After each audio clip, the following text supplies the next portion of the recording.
ಗೃಹಲಕ್ಷ್ಮಿ ಗೃಹಲಕ್ಷ್ಮಿ. ನೀನ್ ಮಾಡಿದ ತಪ್ಪು ಅಂತ ಗೊತ್ತಾಗಿದೆ ರಾಘವ್. ಆ ತಪ್ಪನ್ನ ತಿದ್ಕೊಳ್ಳೋದಿಕ್ಕೆ ನಾನಿವತ್ತು ಇಲ್ಲಿಗೆ ಬಂದು ನಿಂತಿರೋದು. ಏಯ್, ಅದೇನ್ ಹೇಳಕ್ ಬಂದಿದ್ಯಾ? ನೇರವಾಗಿ ಹೇಳ್ಬಿಟ್ಟು ತೊಲಗು. ನೀವೆಲ್ಲ ಯಾರನ್ನ ಒಳ್ಳೆಯವರು ಅಂತ ಅನ್ಕೊಂಡಿದ್ದೀರೋ ಅವ್ಯಾರು ಒಳ್ಳೆಯವ್ರಲ್ಲ. ಲಕ್ಷ್ಮಿ ಹೋದ್ಮೇಲೆ ನಿಮ್ ಸಂಸಾರನ ಚೆನ್ನಾಗಿ ನೋಡ್ಕೊಳ್ಳೋದಿಕ್ಕೋಸ್ಕರ ಮೀರಾ ಬಂದಿದ್ದಾಳೆ ಅಂತ ಅನ್ಕೊಂಡಿದ್ದೀರಾ? ಇಲ್ಲ, ನಿಮ್ ಸಂಸಾರನ ಸರ್ವನಾಶ ಮಾಡೋದಿಕ್ ಬಂದಿದ್ದಾಳೆ.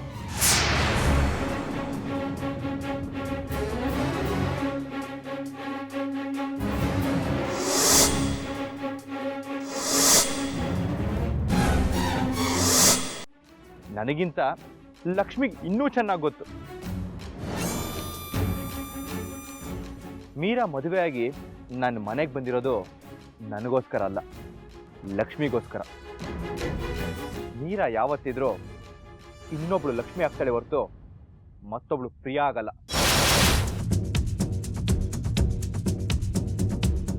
ಪ್ರಿಯಾ, ನೀನು ಈ ಥರ ಮಾತಾಡಿದ್ದು ಮೀರನ್ಗೇನಾದ್ರೂ ಗೊತ್ತಾದ್ರೆ ನಿನ್ನ ಸಿಗುದು ಊರ್ ಬಾಗ್ಲು ತೋರಣ ಕಟ್ಬಿಡ್ತಾಳೆ. Be careful. ರಾಘವ್, ಮೀರಾ ಈಗ ನಿಮ್ ಕಣ್ಣಿಗೆ ದೇವತೆ ತರ ಕಾಡ್ತಿರ್ಬೋದು, ಆದ್ರೆ ಅದು ಸುಳ್ಳು. ಅದು ಅವಳು ಹಾಕೊಂಡಿರೋ ಮುಖವಾಡ. ಮುಖವಾಡ ಹಾಕೊಂಡಿರೋದು ಅವಳಲ್ವೇ? ನೀನು. ಒಂದೇ ಸಲ ನಿಂತ್ಕೊಳ್ಳಿ ರಾಘವ್. ನೀವು ಮೀರಾ ಮದ್ವೆ ಮಾಡ್ಕೊಂಡಿರ್ಬೋದು, ಆದ್ರೆ ನೀವಿಬ್ರು ಗಂಡ ಹೆಂಡತಿ ತರ ಬದುಕ್ತಾ ಇಲ್ಲ ಅನ್ನೋದು ನನಗೆ ಚೆನ್ನಾಗಿ ಗೊತ್ತು.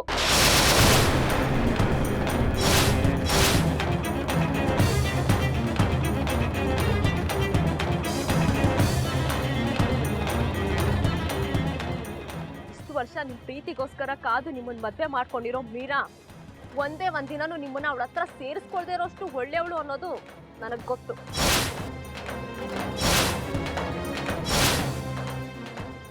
ಅವಳು ನಿಮ್ಮನ್ನ ಹತ್ರ ಸೇರಿಸ್ಕೊಳ್ಳೋದೇ ಇಲ್ಲ. ಯಾಕಂದ್ರೆ ಅವಳು ನಿಮ್ಮನ್ನ ಮದ್ವೆ ಮಾಡ್ಕೊಂಡಿರೋದು ನಿಮ್ ಜೊತೆ ಸುಖವಾಗಿ ಸಂಸಾರ ಮಾಡೋದಿಕ್ಕಲ್ಲ. ನನಗ್ ಗೊತ್ತು.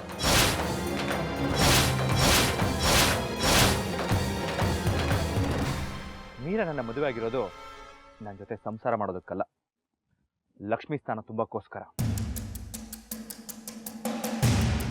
ಏಯ್, ಮೀರಾ ಬಗ್ಗೆ ನಿನಗೇನು ಗೊತ್ತು? ಅವಳ ಬಗ್ಗೆ ಮಾತಾಡಕ್ಕೂ ನಿನಗೆ ಯೋಗ್ಯತೆ ಇಲ್ಲ. ನನ್ನ ಮಾತಿನ ಮೇಲೆ ನಿಮ್ಗೆ ನಂಬಿಕೆ ಬರ್ತಾ ಇಲ್ಲ ಅಲ್ಲ?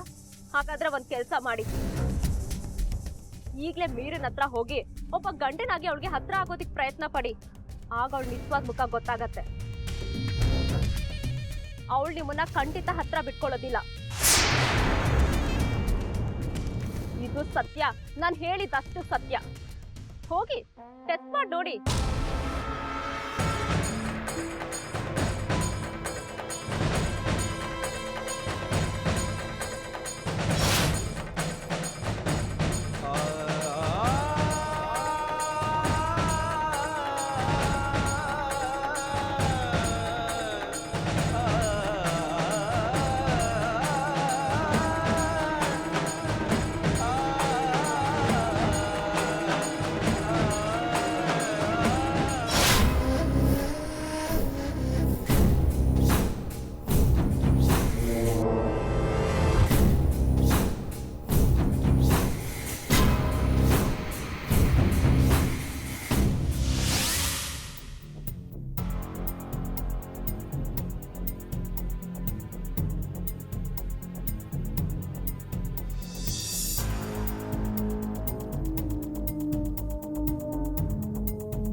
ಅಂದ್ರೆ ಪ್ರಿಯಾ ಹೇಳಿದ ಸತ್ಯನಾ? ಇಲ್ಲ, ಹಾಗಾಗೋದಕ್ಕೆ ಸಾಧ್ಯನೇ ಇಲ್ಲ. ಮತ್ತೆ ಅವಳು ಇರೋದೆಲ್ಲ ಇದ್ದಾಗೆ ಹೇಳಿದಾಳೆ. ಹಾಗಾದರೆ ಅವಳು ಹೇಳ್ತಿರೋದು ಸತ್ಯ ಅಲ್ವಾ? ನಾನಿದನ್ನು ಮೊದಲು ಕನ್ಫರ್ಮ್ ಮಾಡ್ಕೊಳ್ಳೇಬೇಕು.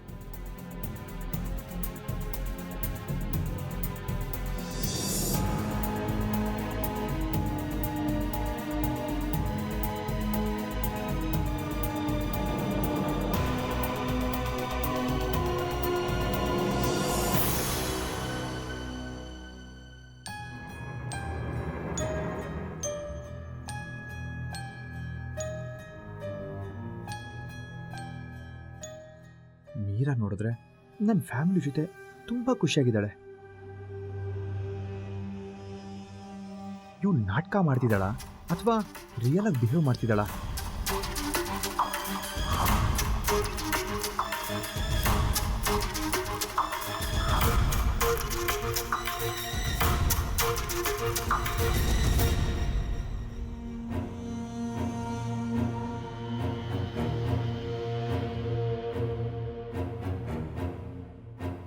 ರಾಘವ, ಈಗ ಬಂದೇನು?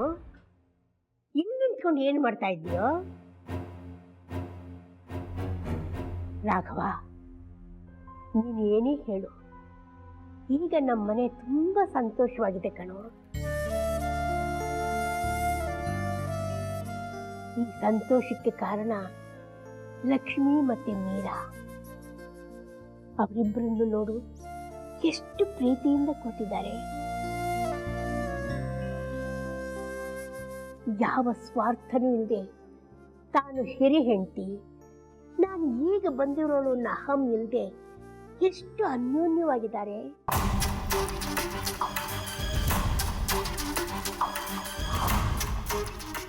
ರಾಘವ, ನೀವೇನೇ ಹೇಳು, ಇಬ್ಬರನ್ನು ಪಡೆಯೋದಕ್ಕೆ ನೀನು ತುಂಬ ಪುಣ್ಯ ಮಾಡಿದ್ದೆ ಕಣೋ. ಹೌದಮ್ಮ. ಹೋಗು, ನೀನು ಅಲ್ಲೇ ಕೂತ್ಕೋ ಹೋಗು. ನಾನು ಹೇಳ್ಬೇಕು ಮೇಡಮ್. ಯಪ್ಪ ನೋಡು ನೋಡು ಪಪ್ಪ, ಇವ್ರಿಬ್ರಿಗೂ ಆಟ ಆಡಕ್ಕೆ ಬರಲ್ಲ ಪಪ್ಪ. ಪ್ಲೀಸ್ ಇವ್ರಿಬ್ರಿಗೆ ಆಟ ಆಡೋದ್ ಹೇಳ್ಕೊಡಿ. ನೀವು ಮೀರಮ್ಮಂಗೆ ಹೇಳ್ಕೊಡ್ತಿರೋ ಇಲ್ಲ ಲಕ್ಷ್ಮಿಗೆ ಹೇಳ್ಕೊಡ್ತಿರೋ?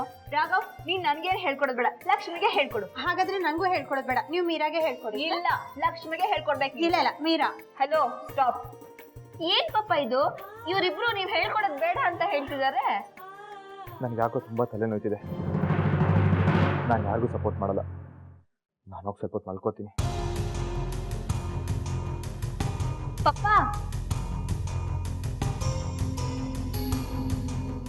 ಇವ್ರಿಗೇನಾಯ್ತು? ರಾಘವ್, ಕಾಫಿ ಮಾಡ್ಕೊಡ್ತೀನಿ, ಕುಡ್ದ್ಬಿಟ್ಟು ರೆಸ್ಟ್ ಮಾಡು.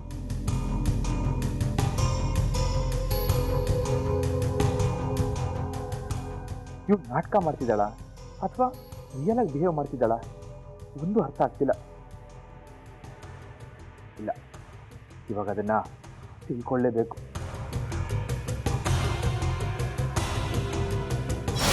ಅವಳು ನಿಮ್ಮನ್ನ ಹತ್ರ ಸೇರಿಸ್ಕೊಳ್ಳೋದೇ ಇಲ್ಲ. ಯಾಕಂದ್ರೆ ಅವಳು ನಿಮ್ಮನ್ನ ಮದ್ವೆ ಮಾಡ್ಕೊಂಡಿರೋದು ನಿಮ್ ಜೊತೆ ಸುಖವಾಗಿ ಸಂಸಾರ ಮಾಡೋದಕ್ಕಲ್ಲ.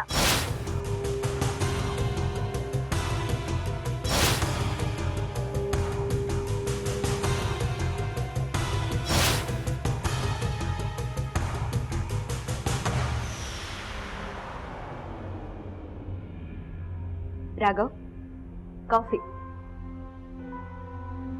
ಮೀರಾ, ನಿನ್ನ ಹತ್ರ ಸ್ವಲ್ಪ ಮಾತಾಡಬೇಕಾಗಿತ್ತು. ಮಾತಾಡ್ ರಾಘವ್.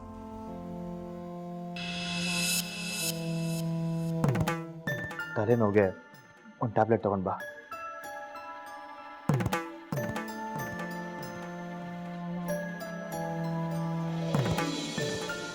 ಬರ್ಬೇಕಾದ್ರೆ ಚೆನ್ನಾಗೇ ಬಂದ, ಇವಾಗ ಏನಾಯ್ತು? ಯಾಕೆ ಹೀಗಾಡ್ತಿದ್ದಾನೆ?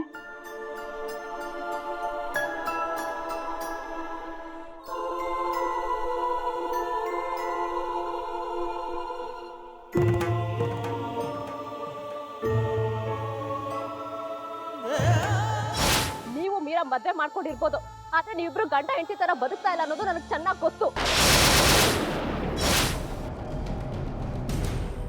ಈಗಲೇ ಮೀರಿನ ಹತ್ರ ಹೋಗಿ ಒಬ್ಬ ಗಂಡನಾಗಿ ಅವಳಿಗೆ ಹತ್ರ ಆಗೋದಿಕ್ ಪ್ರಯತ್ನ ಪಡಿ. ಆಗ ಅವಳು ನಿಜವಾದ ಮುಖ ಗೊತ್ತಾಗತ್ತೆ.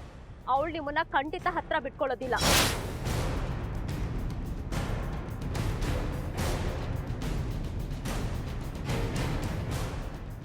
ರಾಘವ್, ಇನ್ನು ಮಲ್ಗಿಲ್ವಾ? ಇಲ್ಲ, ಸ್ವಲ್ಪ ಕೆಲಸ ಇತ್ತು. ಬೇಗ ಮುಗಿಸಿ ಮಲ್ಕೋ.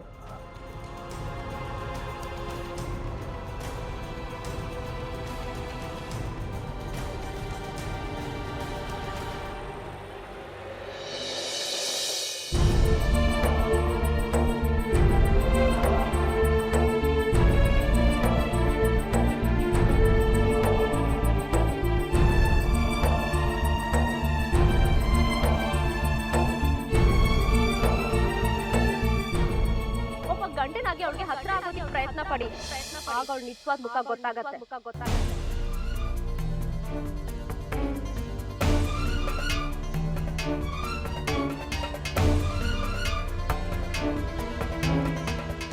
ಮೀರಾ, ಮಲಗ್ತಿದ್ಯಾ?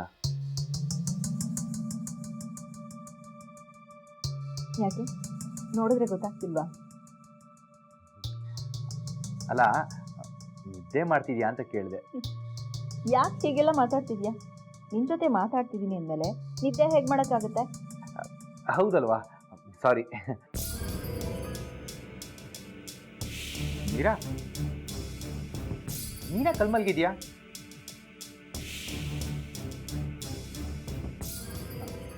ಅಂದ್ರೆ ಚಾಪೆ ಮೇಲಕ್ಕೆ ಮಲಗಿದ್ಯಾ ಅಂತ. ಇಷ್ಟು ದೊಡ್ಡ ಬೆಡ್ ಇದೆ, ನಾನೊಂದ್ ಕಡೆ ನೀನೊಂದ್ ಕಡೆ ಮಲ್ಕೋಬೋದಲ್ವಾ?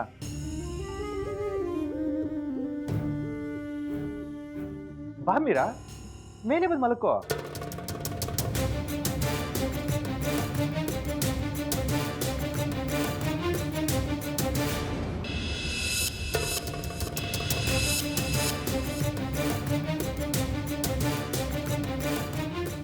ಬಾ ಮೀರಾ. ಹಾ, ಬಂದೆ.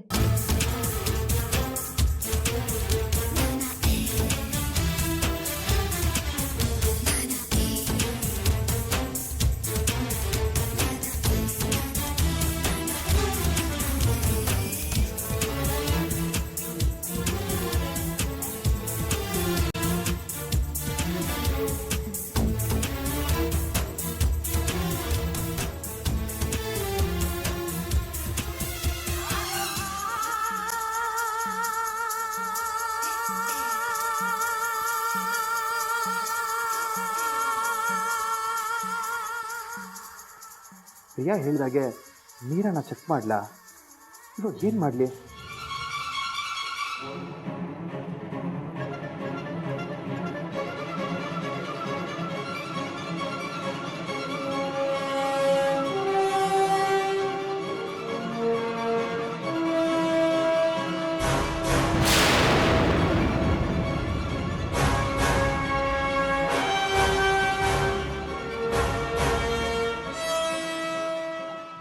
ಅದು ಮೀರಾ, ನಿದ್ದೆಗಳನ್ನ ಕೈ ಇಟ್ಬಿಟ್ಟೆ, ಸಾರಿ. ಗೊತ್ತಾಯ್ತು.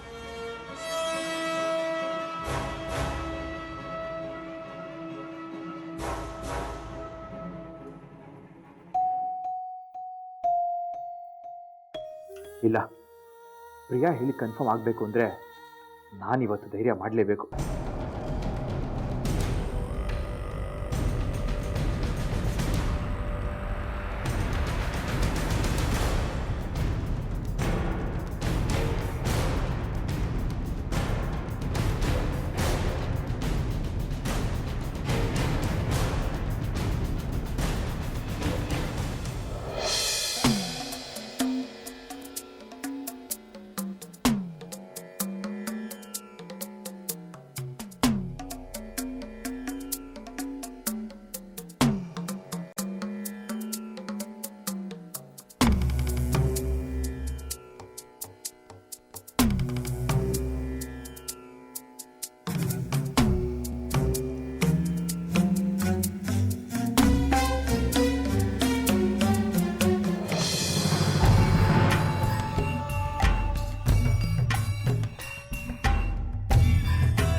ಸಾರಿ, I am really sorry.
Meera, I am very sorry Meera. ನನಗೆ ತಿಳಿದೆ, ನಾನು ತಪ್ಪು ಮಾಡಿಬಿಟ್ಟೆ. I am very sorry. ಇದ್ರಲ್ಲಿ ತಪ್ಪೇನೂ ಇಲ್ಲ ರಾಘವ್.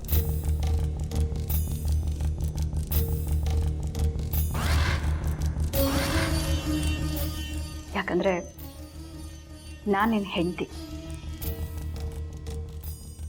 16 ವರ್ಷ ನೀನು ನನ್ನ ಜೊತೆ ಇಲ್ಲದೆ ಇದ್ರು ನೀನು ನೆನಪಲ್ಲೇ ನಿನ್ನ ಜೊತೆ ನಾನು ಸಂಸಾರ ಮಾಡಿದ್ದೀನಿ. ನಮ್ಮಿಬ್ಬರಿಗೆ ಮದುವೆ ಆಗಿದೆ, ಆದರೆ ನಾವು ಗಂಡ ಹೆಂಡತಿ ಥರ ಬದುಕ್ತಾ ಇಲ್ಲ.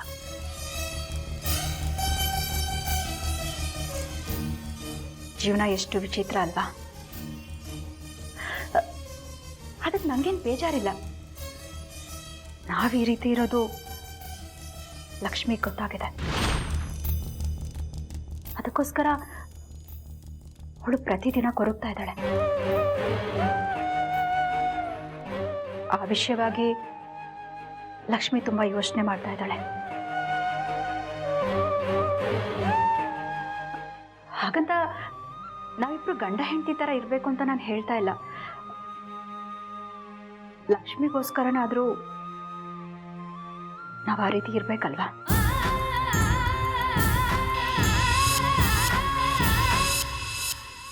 ಲಕ್ಷ್ಮಿ ಸಾಯೋ ಕಾಲದಲ್ಲಿ ನಾವಿಬ್ರು ದೂರ ಇದ್ದೀವಿ ಅನ್ನೋ ಕೊರಗು ಅವಳನ್ನು ಕಾಡುತ್ತಲ್ವಾ?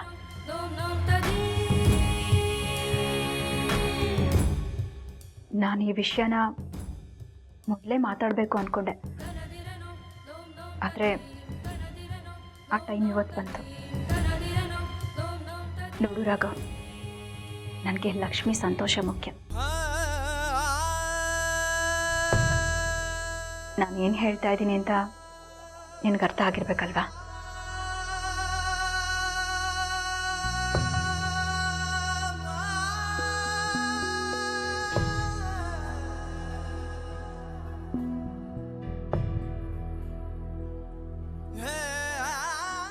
ಛೇ, ಆ ಪ್ರಿಯಾ ಎಂತೋಳು ಅನ್ನೋದು ಗೊತ್ತಿದ್ರು ನಾನು ಮೋಸ್ಖಾತಿ ಮಾತು ಕೇಳಿ ಮೀರಾ ಮೇಲೆ ಅನುಮಾನ ಪಡಬಾರ್ದಾಗಿತ್ತು. ನಾನು ತಪ್ಪು ಮಾಡಿಬಿಟ್ಟೆ. ನಿಜವಾಗ್ಲೂ ಮೀರಾ ನಮಗೋಸ್ಕರ ಎಂಥ ತ್ಯಾಗಕ್ಕೂ ಕೂಡ ಸಿದ್ಧವಾಗಿದ್ದಾಳೆ. ಮೀರಾ ಯಾವತ್ತೂ ಈ ಮನೆಗೆ ಇನ್ನೊಬ್ಳು ಲಕ್ಷ್ಮೀನೇ.